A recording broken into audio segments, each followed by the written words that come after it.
Chen's Marketplace had been a fixture in Seattle's retail landscape for 30 years. What started as my father's small corner store had grown into a chain of 12 upscale supermarkets known for their quality imported goods and traditional customer service. But as I stood in our flagship store's management office, watching my brother David's face turn red with anger, I knew one era was about to end. "Your digital transformation nonsense stops now," David snapped, waving a printout of my latest proposal. "We're a family business, Sarah. Our customers come here for the personal touch, not, what did you call it? Omnichannel retail experiences. My name is Sarah Chen, and at 32, I was about to be fired from my family's business, not because I was wrong, but because I was right too soon. The market is changing. I tried one last time. Online grocery delivery grew 400% last year alone. If we don't adapt, enough." David slammed his hand on the desk. "You've wasted hundreds of thousands on your pet projects, mobile apps, delivery partnerships, inventory automation. None of it fits our brand." I glanced at Dad, sitting quietly in the corner. James Chen had built this business from nothing after immigrating from China, but lately he'd stepped back, letting David run things. My brother had always been his golden child, the one who thought exactly like him. "Dad," I said softly, "you taught us that innovation keeps businesses alive. Remember when you revolutionized Asian grocery imports in the 90s? This is the same thing. The world is changing." Dad's face remained impassive. "Some changes aren't worth making, Sarah. Our customers like things the way they are." "Really?" I pulled up sales figures on my tablet. "Is that why our revenue has dropped 15% in the last quarter? Why our customer base is aging? Why Whole Foods and Amazon Fresh are eating into our market share? Because you've distracted us from our core business," David shouted. "While you've been playing with your tech toys, our traditional operations have suffered. Well, it ends today." He pulled out a formal letter. "The board, which you'd know includes Dad and me as majority shareholders, has voted to terminate your employment, effective immediately. We're also canceling all technology initiatives and returning to our traditional business model." My hands shook slightly as I took the letter. 10 years of work of trying to drive our family business into the digital age ended with 2 signatures. "Security will escort you out," David continued, pressing a button on his desk. "Your access to all company systems has already been revoked." I looked at Dad again, seeing not anger but something worse. Disappointment. He never understood why his daughter, with her Stanford MBA, couldn't just accept the old ways of doing business. "You'll regret this," I said quietly, gathering my things. "Not because you fired me, but because you're choosing to be blind to the future." "The only thing I regret," David replied, "is letting you waste so much time and money on your tech fantasies. Chen's Marketplace is about tradition, about personal service, not apps and algorithms." 2 security guards appeared at the door. As they led me through the store, past employees I'd worked with for years, I held my head high. Let them see. Let them remember. Only when I reached my car did I allow myself to smile. Poor David. So confident in his victory, so certain he'd stopped my tech fantasies just in time. He had no idea what was really happening. My phone buzzed. A message from Marcus, my secret partner and former head of it at Chen's. Everything transferred before they cut access. Project Phoenix is ready. Perfect timing. For the past 18 months, while fighting my losing battle to modernize Chen's Marketplace, I'd been building something on the side. A new kind of retail platform that combined the best of traditional grocery with cutting-edge technology. Every failed proposal to my family had actually been a test run. Every rejected innovation refined and improved in secret. The Seattle office of my startup, Phoenix Market, looked nothing like Chen's traditional stores. Housed in a converted warehouse, it hummed with the energy of developers, data scientists, and retail innovators. The space my family would have called industrial and cold was actually the command center of a retail revolution. "Status report," I called out, entering the main floor. "Mobile app downloads exceeding projections," Lisa, my head of digital, reported. "Early access customers love the AI-powered shopping lists and recipe integration." "Delivery network is ready," Marcus added. "Fleet of electric vans fully automated and tested. We can guarantee 1-hour delivery across the entire Seattle metro area." I nodded, watching our systems track inventory, predict demand patterns, and optimize delivery routes in real time. Everything my family had rejected as unnecessary technology was here, working perfectly. What about the Amazon integration? I asked. Conference call in 10 minutes, Marcus grinned. Their exec team is excited. Nobody's ever pitched them a partnership quite like this. While Chen's marketplace struggled to compete with Amazon Fresh, I developed a different approach. Instead of fighting the e-commerce giant, we become their premium local partner, handling specialty and ethnic groceries through their platform while maintaining our own independent operation. My phone buzzed again. A news alert about Chen's marketplace's latest quarterly results. More declining sales, more lost market share. The stock price was dropping as investors worried of the company's failure to adapt to changing market conditions. Sarah, Marcus appeared at my office door. Your brother's on CNBC right now talking about their return to traditional values. I turned up the volume, watching David defend his decision to abandon all digital initiatives. Chen's marketplace is about personal service, about knowing our customers, he declared proudly. We're not going to chase tech trends at the expense of our core values. The interviewer pressed him, but with online grocery delivery growing exponentially, how will you compete? Our customers come to us for the experience, David insisted. They want to select their own produce, to talk to knowledgeable staff. You can't replicate that online. I smiled, thinking of our AI-powered product recommendation system that knew customers' preferences better than any human could. Our computer vision technology that could select better produce than most experienced staff. Time for the Amazon call, Marcus reminded me. The next hour would change everything, but not just for me, for the entire retail industry. David thought he was protecting our family's legacy by clinging to the past. He was about to learn that true legacy isn't about preserving old methods, but about evolving to serve customers better. Ready to launch? Lisa asked as I headed to the conference room. I thought about Dad's face when he signed my termination letter, about David's smugness in thinking he'd stop change from coming. Ready, I confirmed. Time to show them what the future of retail really looks like. The next few hours would transform not just my career, but the entire concept of what a family business could become. But that's another story, one that begins with a simple announcement that would make my brother choke on his morning coffee. Amazon announces revolutionary partnership with Phoenix Market, transforming local grocery delivery. The morning after the Amazon announcement, I sat in Phoenix Market's command center watching our systems light up with activity. The partnership news had broken at 6 a.m. Eastern Time. By 9 a.m. Pacific, our app downloads had crashed our servers twice. 20,000 new customers in 3 hours, Lisa reported, monitoring the analytics dashboard. Social media's exploding. Everyone wants to know how a startup nobody's heard of landed an exclusive Amazon partnership. I smiled, thinking of the 18 months of secret development that had made this possible. While my family focused on traditional retail metrics, we'd built something that redefined the entire grocery experience. Sarah, Marcus burst into the room. You need to see this.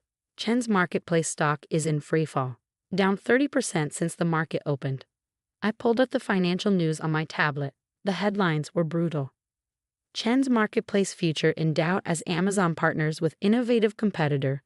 Traditional grocery chain faces digital disruption. Former executive's new venture threatens family business legacy. My phone buzzed. David's number. I let it go to voicemail. CNBC wants an interview, Lisa said. They're calling us the future of hybrid retail. Before I could respond, the security desk called. Ms. Chen, your father is here. I froze. Dad hadn't tried to contact me since the day they fired me. Sent him up. He looked older somehow, standing in the doorway of our ultra-modern office. His eyes took in the screens showing real-time data analytics, the developers coding new features, the electric delivery vans being loaded in our automated warehouse.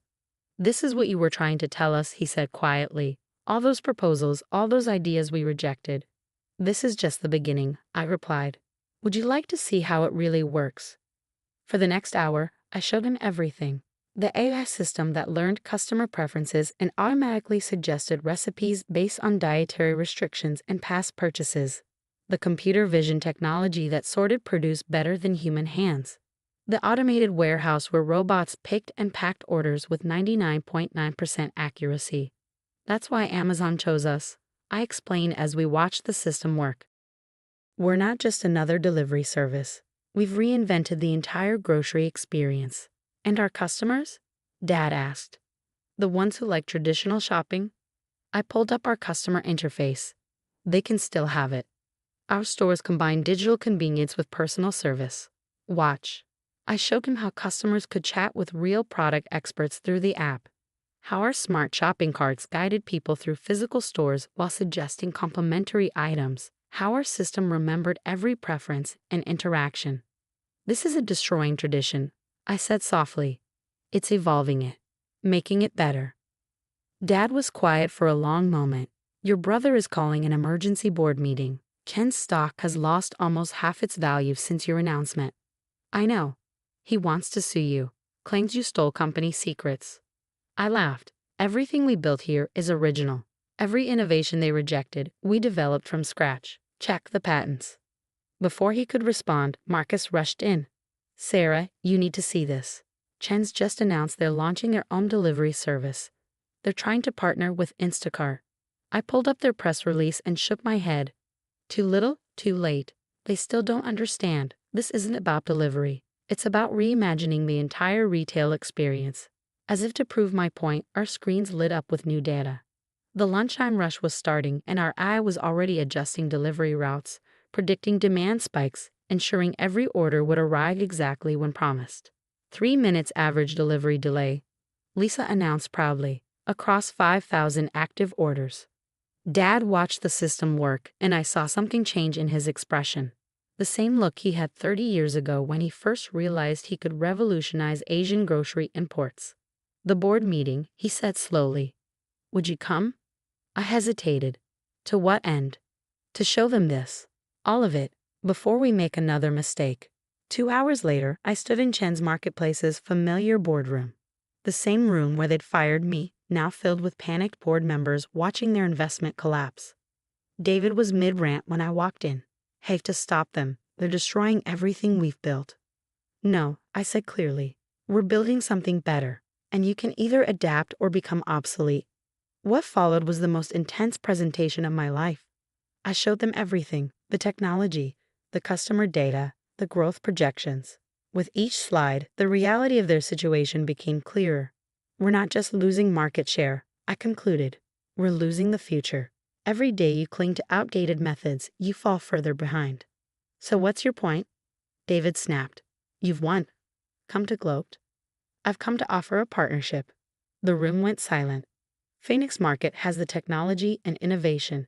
Chen's Marketplace has the brand recognition and supplier relationships. Together, we could dominate the market. A merger? One board member asked. A transformation, I corrected. Chen's stores become hybrid locations, traditional shopping enhanced by our technology. Our delivery network handles online orders. Both brands grow stronger together. And who would run this transformed company? David asked tightly. We both would. You understand traditional retail operations. I understand digital innovation. We need both. The board deliberations lasted 6 hours. In the end, survival instinct won out over pride. Chen's Marketplace would merge with Phoenix Market, creating a new kind of retail company that bridged tradition and innovation. The next few months were intense, converting Chen's stores with our technology, training staff on the new systems, helping customers adapt to the changes. But the results were undeniable. Sales grew 200% in the first quarter. Customer satisfaction hit record highs. The stock price recovered and then soared as investors recognized the potential of our hybrid model. David struggled at first, but eventually found his groove running our premium in-store experiences. Turned out he was right about some customers wanting personal service. He just hadn't understood how technology could enhance rather than replace it. Dad spent more time in the business than he had in years, fascinated by how we'd reinvented his original vision. You saw the future, he told me one day. Just like I saw the potential in imported groceries 30 years ago. I forgot that innovation doesn't stop. 1 year after the merger, I stood in our flagship store, now a showcase of how traditional retail and cutting-edge technology could work together. The historic Chen's Marketplace sign hung above our smart shopping carts. Customers chatted with knowledgeable staff while our eye offered personalized recommendations through their phones. "Excuse me," an elderly customer approached. "Are you Sarah Chen, the one who made all these changes?" I nodded, slightly nervous. Many of our longtime customers had initially resisted the digital transformation. "I just wanted to say thank you," she smiled. "I still come in to shop because I love the atmosphere, but I use your app for deliveries when my arthritis acts up. It's the best of both worlds." That's when I knew we'd succeeded, not just in saving the family business, but in making it better. We hadn't destroyed tradition, we'd helped it evolve. Last week, a young entrepreneur asked my advice after a retail conference. "My family's business is struggling with digital transformation," she said. "They're afraid of losing their identity." I showed her our flagship store's command center, where traditional retail expertise merged seamlessly with cutting-edge technology. "Innovation doesn't mean abandoning your roots," I told her. "It means helping them grow in new directions. Sometimes the best way to honor tradition is to help it evolve." David joined us in the command center, now comfortable among the screens and data flows. "Tell her about the time you got fired," he grinned, "and how it was the best thing that ever happened to the family business." We'd come a long way from that day in the boardroom.